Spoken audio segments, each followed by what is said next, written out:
നിലമ്പൂർ നിയമസഭാ ഉപതെരഞ്ഞെടുപ്പിന്റെ ഫലം വന്നിരിക്കുകയാണ്. ഇവിടും വന്നില്ലേ, വോട്ടെണ്ണിക്കൽ വന്നിരിക്കുകയാണ്. അപ്പോൾ വിജയിയായ ശ്രീ ആര്യാടൻ ഷൗക്കത്തിന് എല്ലാ അഭിനന്ദനങ്ങളും അറിയിക്കുന്നു. ഇനി കുറഞ്ഞ കാലമാണെങ്കിലും അദ്ദേഹത്തിന് MLA എന്ന നിലയിൽ മികച്ച നിലയിൽ പ്രവർത്തിക്കാനാവട്ടെ എന്ന് ആശംസിക്കുന്നു. ഈ തെരഞ്ഞെടുപ്പിനെ ഒരു രാഷ്ട്രീയ പോരാട്ടമാക്കി വികസിപ്പിക്കാനാണ് ഇടതുപക്ഷം ശ്രമിച്ചത്. ആ നിലയിൽ ഒരു ഉയർന്ന ജനാധിപത്യ സംവാദം എന്ന നിലയിൽ മുൻപോട്ട് പോകാൻ ഞങ്ങൾക്ക് സാധിച്ചു. അതിൽ ഞങ്ങൾക്ക് അഭിമാനമുണ്ട്. ജനങ്ങളെയും നാടിനെയും ബാധിക്കുന്ന പ്രശ്നമാണ് എല്ലായ്പ്പോഴും ഞങ്ങൾ ഉയർത്തിപ്പിടിക്കാൻ ശ്രമിച്ചത്.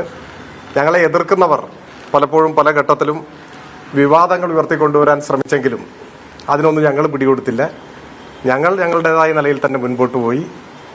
വികസന കാര്യങ്ങൾ, ജനങ്ങളെ ബാധിക്കുന്ന പ്രശ്നങ്ങൾ ജനങ്ങളുമായി ചർച്ച ചെയ്യാനാണ് ഞങ്ങൾ ശ്രമിച്ചത്.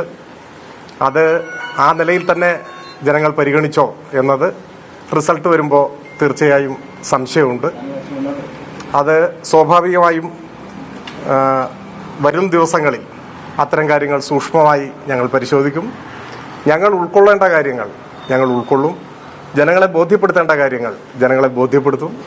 ജനങ്ങൾക്ക് വേണ്ടി കൂടുതൽ കരുത്തോടെ ഈ തെരഞ്ഞെടുപ്പിൽ നിന്ന് ഉൾക്കൊണ്ട പാഠങ്ങളുടെ കൂടി അടിസ്ഥാനത്തിൽ ഞങ്ങൾ മുൻപോട്ട് പോകും. ഇതാണ് ഈ ഘട്ടത്തിൽ പ്രതികരിക്കാൻ. UDF രാഷ്ട്രീയമായി മേൽക്കൈയുള്ള മണ്ഡലം തന്നെയാണ്. പക്ഷേ അപ്പോഴും ഇത്ര വലിയ ഒരു ഭൂരിപക്ഷം UDF നേടുന്നു എന്ന് പറയുമ്പോൾ ഭരണത്തിന്റെ വിലയിരുത്തൽ കൂടിയാണ്. അതിന്റെ ഭരണത്തെ വിലയിരുത്തിയിട്ടുള്ള ഒരു തിരിച്ചടിയാണ് LDF ഉണ്ടായതെന്നാണ് പൊതുവെ പറയുന്നത്. അല്ല, പലതരത്തിലുള്ള വിലയിരുത്തലുകൾ വരും. ഇപ്പോ ഭരണത്തിന്റെ വിലയിരുത്തലാണ് ഈ തെരഞ്ഞെടുപ്പ് എന്ന് അംഗീകരിച്ചാൽ ഈ ഗവൺമെന്റിന്റെ ഭരണപരിഷ്കാരങ്ങൾ, നടപടികൾ അതിനെല്ലാം ജനങ്ങൾ തള്ളിക്കളഞ്ഞു എന്ന് പറയേണ്ടി വരും. പക്ഷെ എനിക്കങ്ങനെ തോന്നുന്നില്ല. അത് പ്രാഥമിക ഘട്ടത്തിൽ നമ്മൾ വിലയിരുത്തുമ്പോൾ ഇപ്പോൾ ഗവൺമെന്റിന്റെ പ്രവർത്തന ഫലമായി വലിയ മാറ്റങ്ങൾ നാട്ടിലുണ്ടായി. ആ മാറ്റങ്ങൾ ജനങ്ങൾ നിരാകരിച്ചുവോ, അങ്ങനെ ഒരു നിഗമനത്തിൽ നമുക്ക് എത്താൻ സാധിക്കുമോ? എനിക്ക് തോന്നുന്നില്ല. അപ്പോൾ അത് ചില ഉദാഹരണങ്ങൾ തെരഞ്ഞെടുപ്പ് ഘട്ടത്തിൽ തന്നെ ഞങ്ങൾ ചർച്ച ചെയ്യാൻ ശ്രമിച്ചതാണ്. ഇപ്പോൾ LDF ഗവൺമെന്റിന്റെ എല്ലാ പ്രവർത്തനങ്ങളോടും ജനങ്ങൾ വിപ്രതിപത്തി പ്രകടിപ്പിച്ചു, അതിനെ തള്ളിപ്പറഞ്ഞു എന്നാണ് നാം എത്തുന്ന നിഗമനമെങ്കിൽ LDF ഗവൺമെന്റിന്റെ ഭരണത്തിന്റെ ഭാഗമായി വന്നതാണ് പവർ കട്ടില്ലാതായി. അപ്പൊ ജനങ്ങൾ ആഗ്രഹിക്കുന്നത് പവർ കട്ടിലേക്ക് തിരിച്ചു പോകണമെന്നാണോ? അത് നമ്മുടെ മുമ്പിൽ ഉയർന്നു വരുന്നൊരു ചോദ്യമാണ്. ഇപ്പോൾ ക്ഷേമ പെൻഷൻ പെൻഷൻ കൊടുത്തുകൊണ്ടിരിക്കുകയാണ്.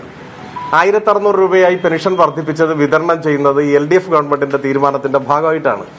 അപ്പൊ ജനങ്ങൾ അതിനെ നിരാകരിച്ചുവോ, ഇനി പെൻഷൻ നിർത്തിവെക്കണമെന്നാണോ ഈ ജനവിധി എന്ന് ചോദിച്ചാൽ അതൊരു പ്രശ്നമാണ്. ലൈഫിൽ 5 ലക്ഷത്തോളം വീടുകൾ നമ്മൾ കൊടുത്തു. അപ്പൊ ജനങ്ങൾ അതിനെതിരാണോ?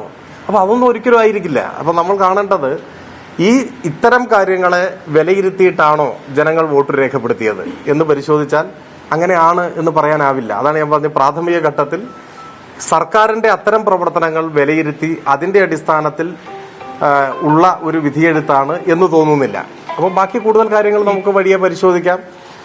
തെരഞ്ഞെടുപ്പ് സൂക്ഷ്മമായി വിശകലനം ചെയ്യുമല്ലോ. ഇപ്പൊ നമ്മൾ അതിന്റെ ഒരു പ്രാഥമിക കാര്യം മാത്രമല്ലേ നോക്കുന്നുള്ളൂ. സൂക്ഷ്മമായി വിശകലനം ചെയ്യും.